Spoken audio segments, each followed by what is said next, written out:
그들이 사도의 가르침을 받아 서로 교제하고 떡을 떼며 오로지 기도하기를 힘쓰니라. 사람마다 두려워하는데 사도들로 말미암아 기사와 표적이 많이 나타나니 믿는 사람이 다 함께 있어 모든 물건을 서로 통용하고 또 재산과 소유를 팔아 각 사람의 필요를 따라 나눠주며 날마다 마음을 같이하여 성전에 모이기를 힘쓰고 집에서 떡을 떼며 기쁨과 순전한 마음으로 음식을 먹고 하나님을 찬미하며 또 온 백성에게 칭송을 받으니 주께서 구원받는 사람을 날마다 더하게 하시니.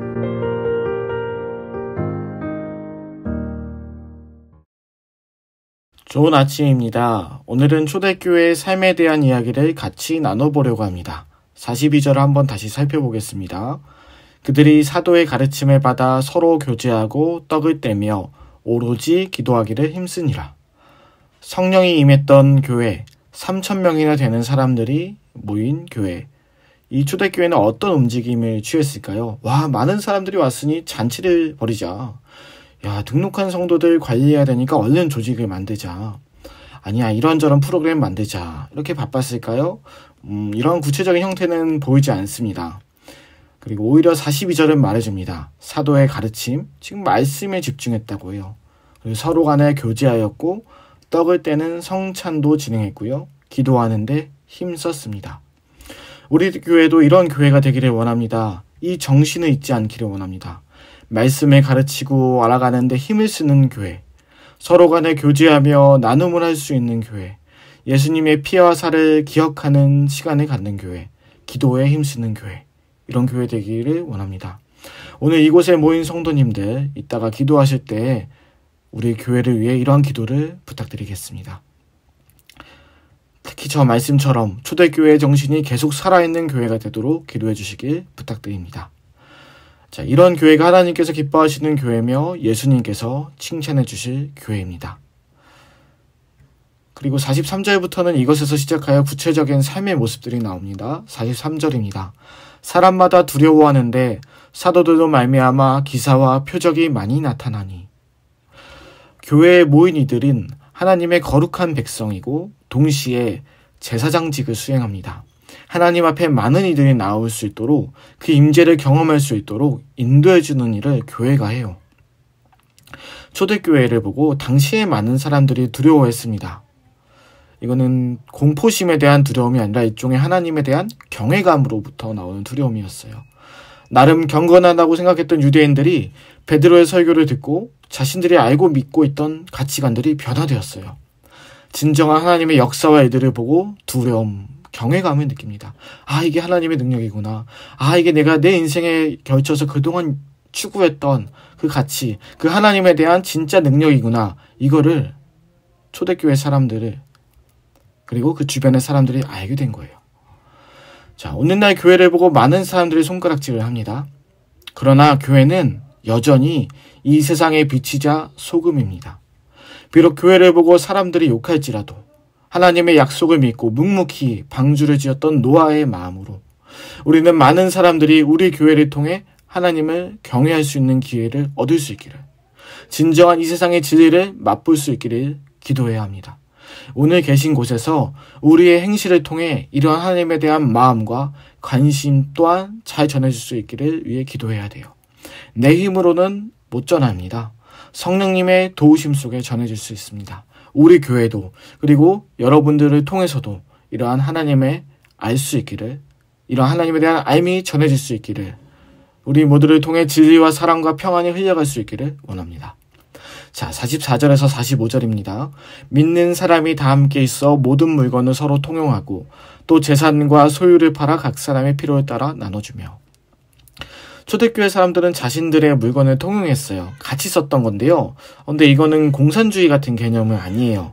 실제로 46절에 보시면 이 사람들이 이미 각자 집이 있었거든요. 그러니까 집을 팔아서 막 3,000명이 모이는 사람이 교회 한 군데서 모여서 무슨 신앙촌 같은 거 만든 게 아니에요. 각자 집이 있었고 사유 재산이 있었습니다. 그러면 여기서 핵심은 뭘까요? 이 통용했다는 것의 핵심 내용은 나의 것을 자발적으로 남에게 나눠줬다는 거예요. 지금 있는 거 다 팔고 막 교회 모이라는 게 아니라 내가 있는 거 내 것이라 생각하지 않고 하나님이 주신 것이구나. 이 교회에서 필요한 사람들에게 나눠줘야겠다라는 생각을 자발적으로 나눠준 거예요. 교회에는 다양한 사람들이 이때에도 모였어요. 가난한 자들도 있었고 신분이 있는 사람들도 있었어요.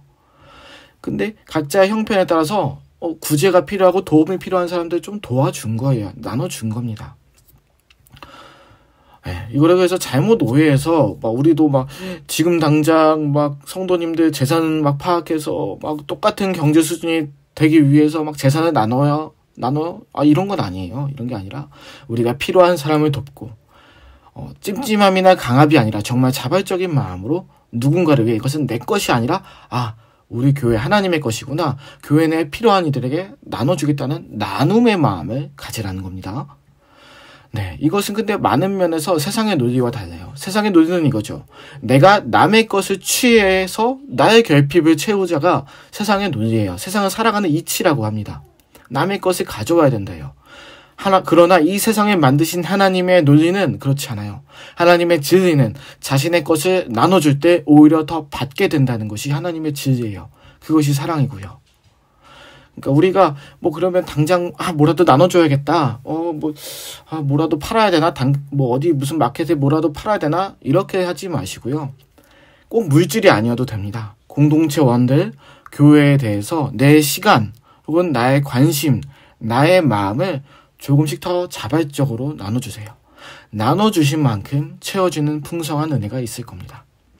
자, 46절에서 47절입니다. 날마다 마음을 같이하여 성전에 모이기를 힘쓰고 집에서 떡을 떼며 기쁨과 순전한 마음으로 음식을 먹고 하나님을 찬미하며 또 온 백성에게 칭송을 받으니 주께서 구원받는 사람을 날마다 더하게 하시니라. 아멘.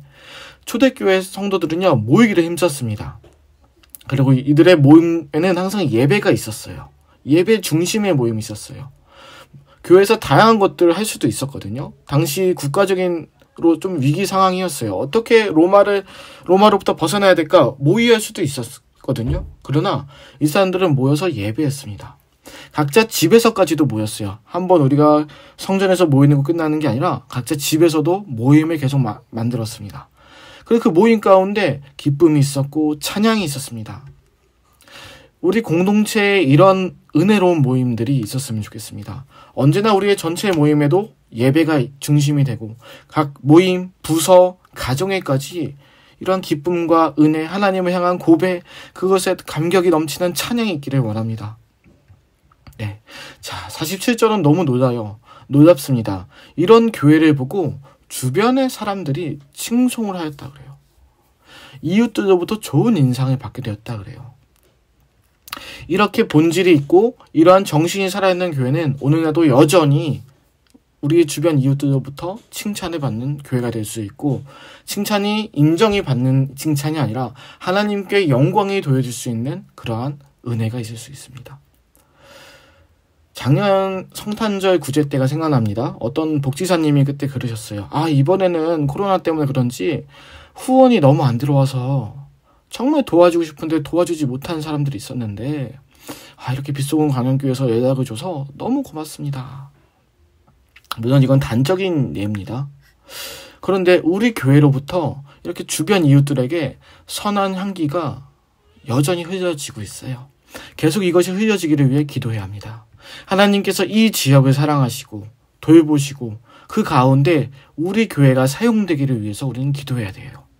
단순히 사적인 사교 모임이 아니라 예수님이 이름 안에 모임만큼, 예수님이 우리 위해 내어주신 것만큼 우리 교회도 내어주고 나눠주는 가운데 그 이웃들에게, 우리 이웃들에게 이 지역에 선한 향기가 흘려지기를 기도해야 합니다. 자, 그러고 나면은 47절 후반부처럼 구원받을 사람을 하나님께서 계속 보내주실 겁니다. 우리가 이러한 초대교회의 모습들을 잊지 말고 잘 간직하고 유지해 나가기를 원합니다. 기도하겠습니다. 하나님, 우리 교회에 말씀이 있기를 원합니다.